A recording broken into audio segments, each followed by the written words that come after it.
हमें चाहिए कि अपने मुल्क से मुहब्बत करें, कानून का एहतराम करें, तालीम हासिल करें, मेहनत करें, बड़े और छोटे का अदब और एहतराम का पासो लिहाज रखें, मुल्क से वफादारी करें और आपस में भाईचारा, अमन, मोहब्बत और इत्तेहाद रखें।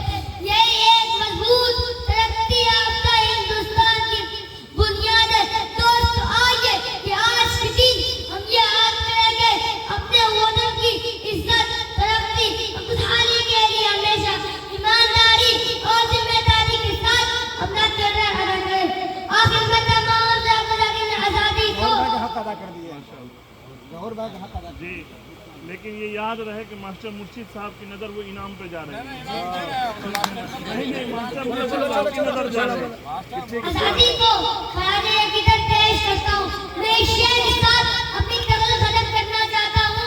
कुर्बान दिलो जान है इस खाके वतन पर, कुर्बान दिलो जान है इस खाके वतन पर, हम दौलत और शौहरत के तरफदार नहीं हैं। तुम देख लो आज़ादी की तारीख उठाकर, तुम देख लो आज़ादी की तारीख उठाकर, हम लोग वफादार हैं, गद्दार नहीं हैं। जिंदाबाद हिंदुस्तान जिंदाबाद जिंदाबाद।